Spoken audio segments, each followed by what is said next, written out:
जय हिंद। सभी व्यापारियों को, विशेषतः छोटे व्यापारियों को धीरज का नमस्कार। प्रश्न है, कैसे बढ़े व्यापार? व्यापार की वृद्धि हेतु, समृद्धि हेतु धन की आवश्यकता होती है। धन आता है कैश फ्लोज से, धन आता है पूंजी निवेश से, और पूंजी का एक आयाम होता है ऋण, लोन।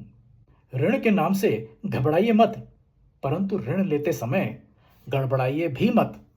दो बातों का विशेष रूप से ध्यान रखिए। आप ऋण किस उद्देश्य से ले रहे हैं, इसकी क्लैरिटी आपको भी होनी चाहिए, और जो ऋण दे रहे हैं, जिनसे आप ऋण ले रहे हैं, उनको भी होनी चाहिए। और जिस उद्देश्य से आप ऋण ले रहे हैं, किसी दूसरे पर्पज के लिए, किसी दूसरे उद्देश्य के लिए ऋण के पैसे का प्रयोग मत कीजिए। उदाहरण के तौर पर, यदि आप कुछ मशीनरी का क्रय करने के लिए ऋण ले रहे हैं, तो उस पैसे का प्रयोग माह के अंत में वेतन देने के लिए मत कीजिए। ऋण के पैसे से क्रय की गई मशीनरी की अकाउंटिंग अलग, वेतन की अकाउंटिंग अलग। यदि आपको वेतन देने के लिए कुछ वर्किंग कैपिटल लोन ऋण लेना पड़ता है, तो उसके लिए अलग से लीजिए। कुछ लोग तो ये भी करते हैं कि ऋण लेते हैं बिजनेस के लिए और उसका प्रयोग करते हैं अपने पर्सनल काम के लिए।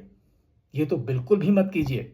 ध्यान रखिए, जिस उद्देश्य से आप ऋण ले रहे हैं, उसी में ही उसका प्रयोग कीजिए, उसी प्रकार से उसकी अकाउंटिंग कीजिए। इससे आपकी साख, आपकी रेपुटेशन बढ़ती है, और अगली बार जब आपके बिजनेस की ग्रोथ के लिए, वृद्धि के लिए आपको फिर ऋण की आवश्यकता पड़े, तो आपको आसानी से मिलता है।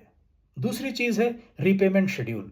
इसके बारे में विस्तार से बाद में बात करेंगे, परंतु ऋण की अदायगी कब और कैसे होनी है, इसकी क्लैरिटी भी आपको पूरी तरह होनी चाहिए।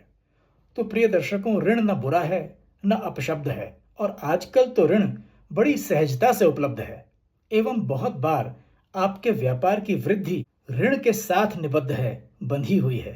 बढ़ रहा है भारत, आप भी बढ़ते जाइए, सफलता की नित नई सीढ़ी चढ़ते जाइए। जय हिंद, जय भारत।